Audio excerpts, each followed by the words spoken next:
Hello, and in this video, we are going to discuss about the strategy how to clear the prelims examination. Now, since the prelims is approaching, it is very important to know these techniques of how to clear the prelims examination. So, before I start with the presentation, let me introduce myself.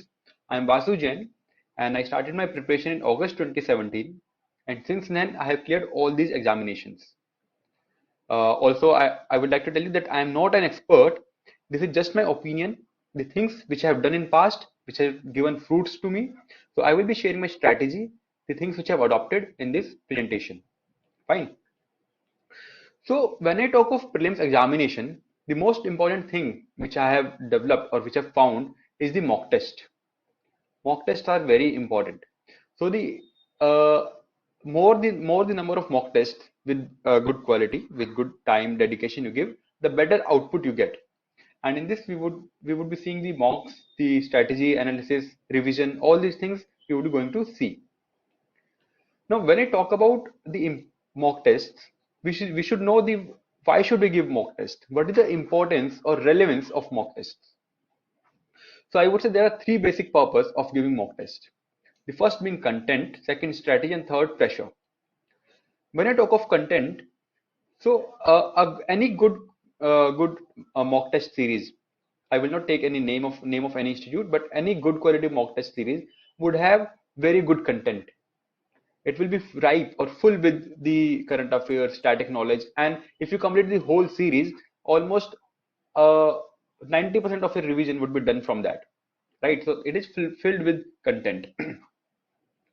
If I may tell you this, like in my 2019 attempt, so I graduated in 2018, then I went on to do a job till for in and I left that in January 2019. So I had only 3 to 4 months for prelims. It was in June 2. The prelims was in June 2. So I had only limited time and I could not cover current affairs for that. So what I did was I completed the whole test series and my current affairs were covered in the test series itself. So that's why I'm saying that mock tests are good source of content. I do not advise you to do the same. That was a gamble which I took, but I it is a sure thing that they are filled with content.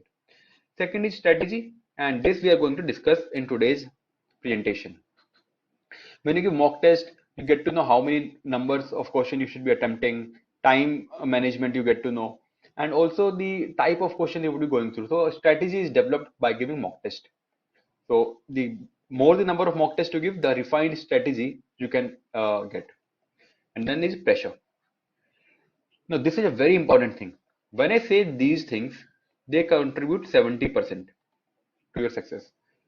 This alone, pressure on that day, those 2 hours, have a relevance of 30% in my analysis, in my opinion.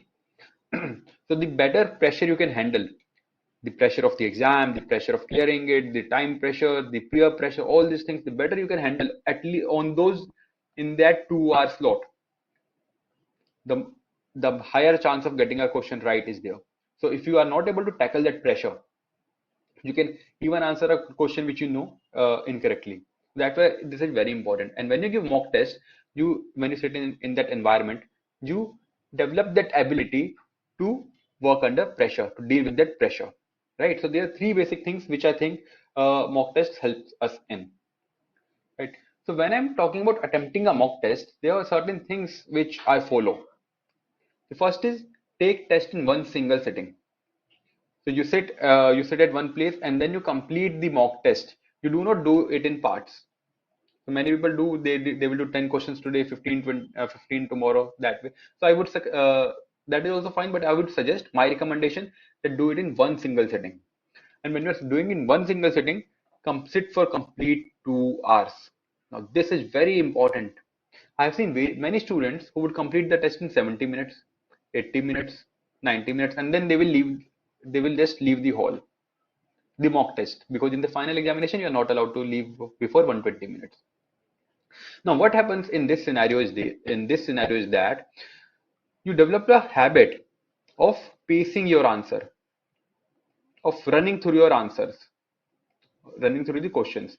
So in that you generally can commit a mistake in analysis or understanding a question, in marking a question, that are blunders. So these are certain mistakes which happen.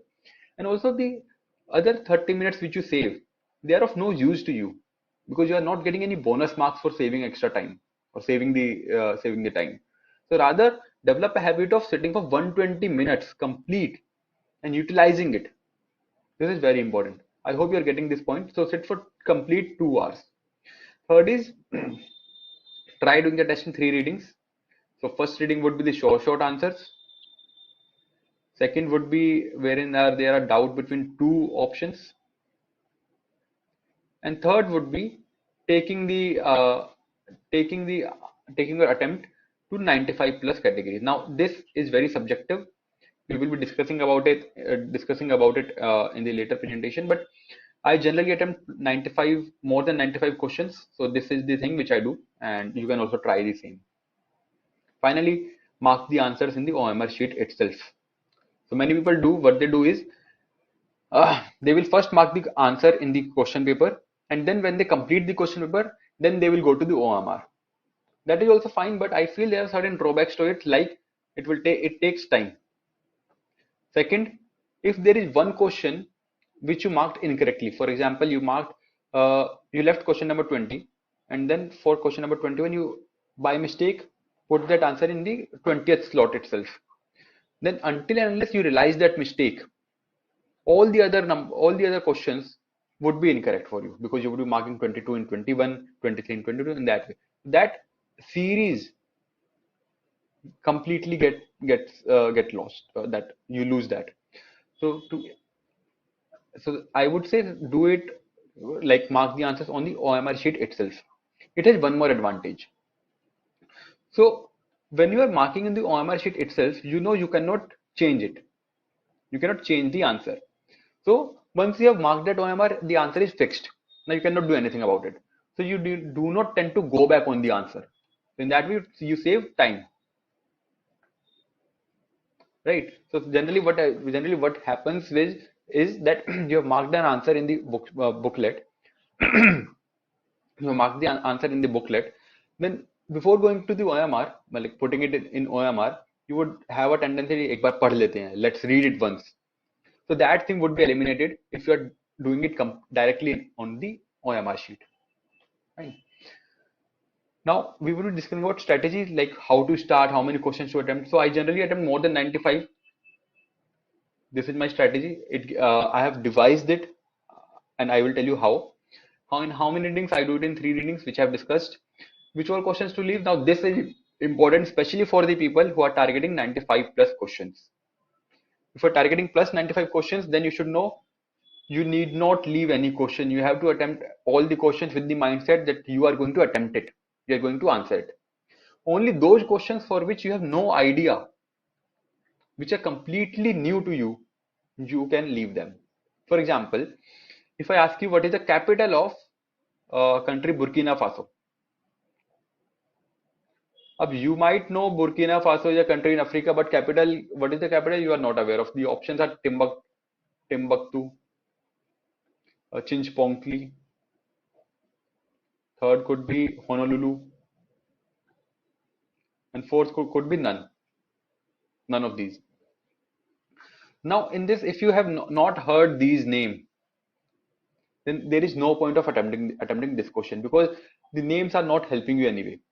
Had the name been like Cape Verde, then you can even try to answer that question, because Cape would be generally a sea area, seaward area, and Burkina Faso is a landlocked country. So you can try that, but in this case, none of the names are helping you. So in case you do not know these names, do not attempt it. But in case you know that Honolulu is in Hawaii and Timbuktu is in Mali, then you're left with only two options. Then I would say go and attempt it, because now your probability of getting this question wrong has been reduced significantly. Now attempt this question. Although it would be a guess. You would be guessing this question, but your chances of getting it right are relatively better. Right. So this is my answer sheet. My answer sheet looks like this. So here I mark the answers A, B, C, D. These are the important things in my answer sheet, like which I think are very important. So I do in three readings. So this is first reading, second reading, and third reading. Or I will show a refined version of my answer sheet. Huh. These are the readings, first, second, third. So this is the attempt. In the first reading, I did 74, then 95, then 98. Time, okay. And then this is the score. 42 correct, 22 incorrect, 14, 7, 1, 1. So what happens, what I am getting by this segregation, that I am putting the answers according to my reading list, is that I know what is the accuracy in all the three readings. So in case over a in case in some papers, say 5 6 papers, I see that my third reading is giving me negative marks.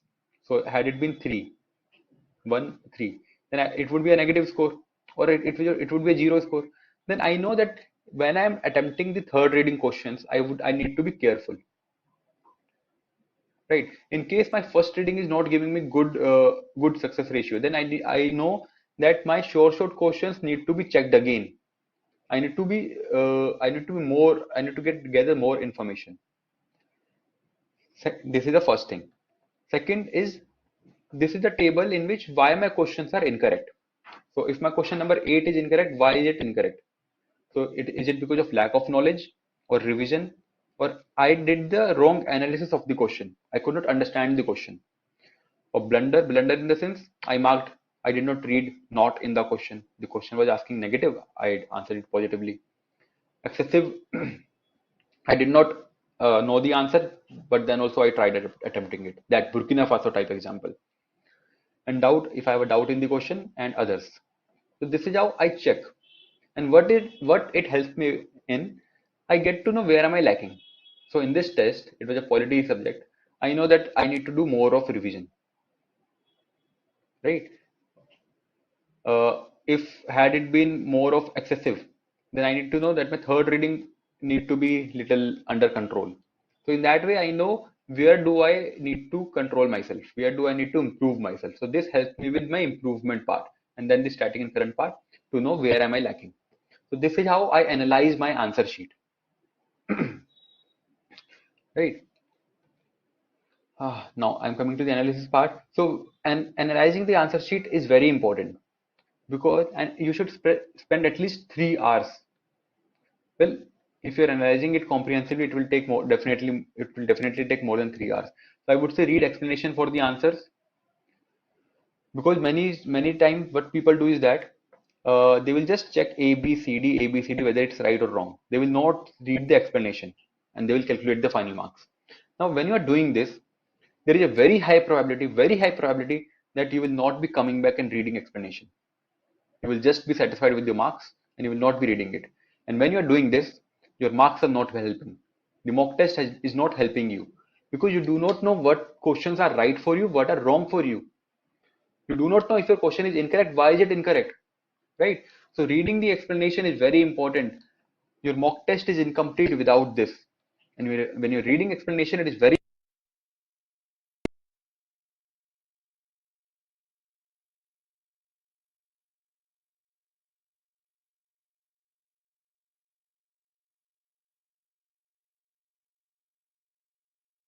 might not be true, might not be correct.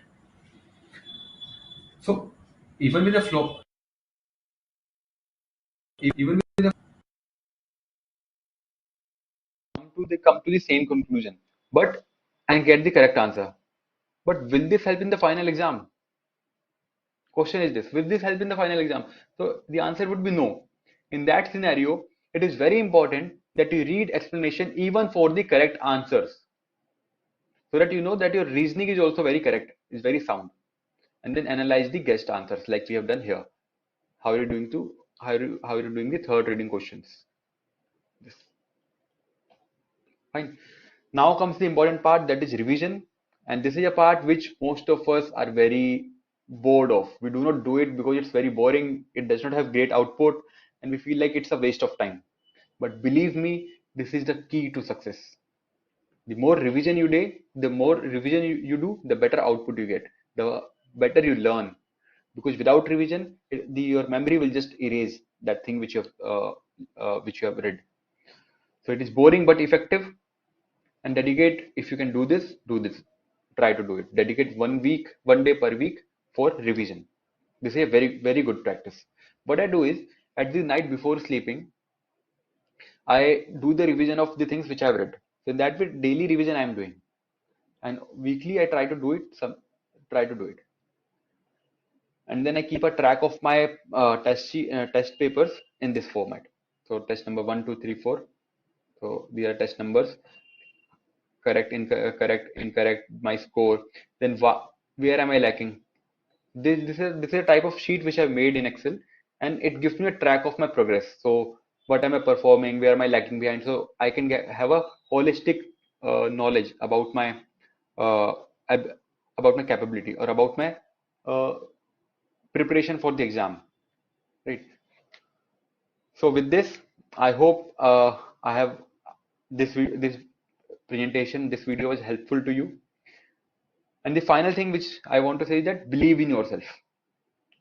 So this is a very important thing. If you believe in yourself, if you think you can do it, you will certainly do it. This is the most important tip which I want to give you. Believe in yourself. Don't panic. Don't fear. Because if you remember the Labasna song, that also says, fear not. रहो धर्म में धीर रहो कर्म में वीर रखो उन्नत शील डरो नाही. Right? So believe in yourself, do not fear, and if you have studied well, you will get a very good score. And just strategize your mock test performance. So I thank you for being with me. If you have any questions, you can email me here.